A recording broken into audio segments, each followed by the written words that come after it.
लंटेन छाप जिंदाबाद जिंदाबाद जिंदाबाद लंटेन छाप जिंदाबाद जिंदाबाद जिंदाबाद आरजेडी जिंदाबाद जिंदाबाद जिंदाबाद देश तेजस्वी जिंदाबाद जिंदाबाद जिंदाबाद।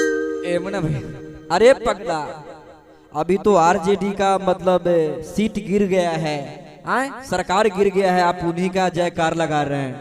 देखिए मुन्ना भैया, आदमी कमजोर हो जाता है तब वो हार नहीं मानता है।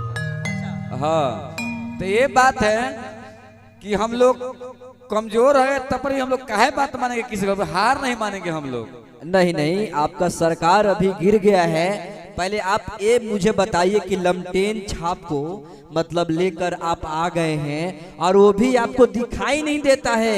आप कितना प्यार करते हैं लालू यादव जी से? लालू यादव जी से हम बहुत प्यार करते हैं मुन्ना। क्यों करते हैं आप? लालू यादव जी से हम इसलिए प्यार करते हैं कि वो गरीब का, बिहार का नेता है।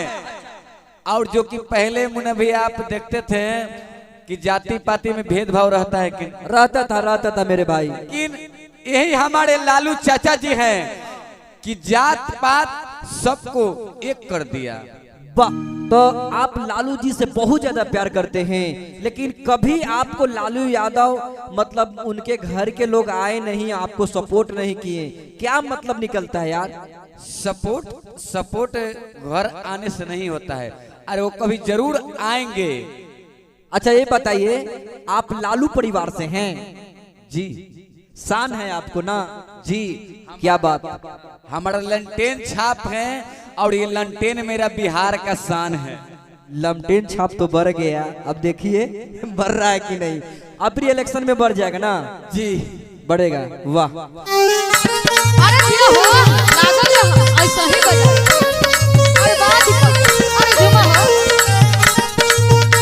लंटेन छाप जिंदाबाद।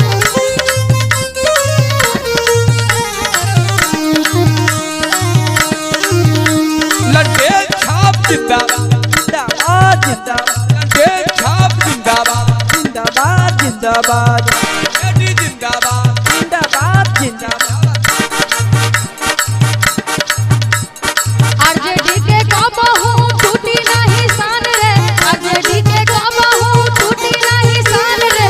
बारे तेजस्वी भैया लालू जी के लाल रे, होवे तेजस्वी भैया लालू जी के लाल रे, होवे तेजस्वी भैया लालू जी के लाल रे। बारे तेजस्वी भैया बाहर बाहर मैडम तने तू हो गए बया मुन्ना भैया, गरीबवन के शान बारे सबके चहेता,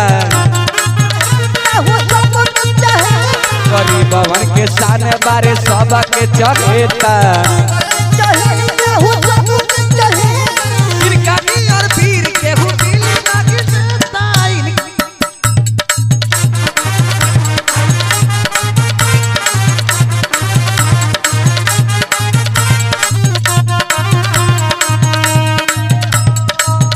जिया हो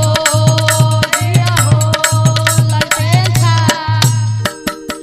वाह, क्या आप लोग मतलब लमटेन छाप से और लालू जी के परिवार से आप लोग बहुत प्यार कर रहे हैं।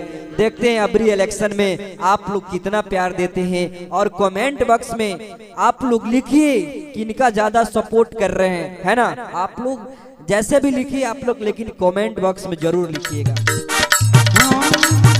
जिया हो लंटेन छाप कबोना करी हम जिया हो लंटेन छाप नीतीश के ना करी हम। अरे मैडम तू सुनाबो। अरे हमको सुनाते बनी।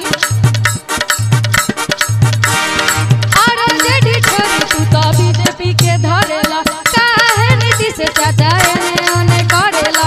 इनका तो राज्य में ना इतना महंगाई रहे, इनका तो राज्य में ना इतना महंगाई रहे। जब से घोटाला कैला ए हा जिया हो लंटेन छाप करी हो ना कबो मां जिया हो लंटेन छाप। नीतीश जी से आप कितना प्यार करते हैं?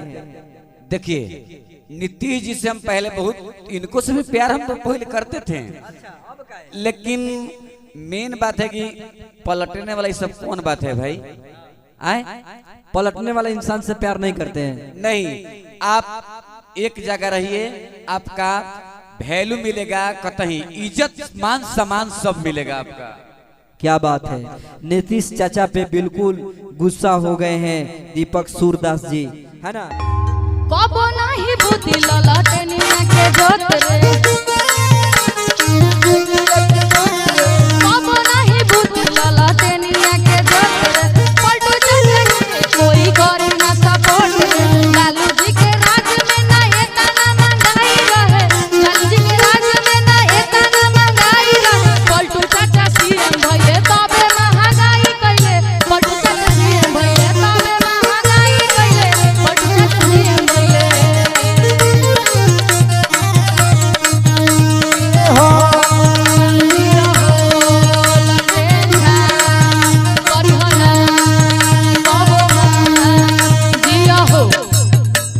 तो चलिए नेक्स्ट वीडियो मिलते हैं, तब तक के लिए good take care, bye bye, जय हिंद, जय भारत, वंदे मातरम।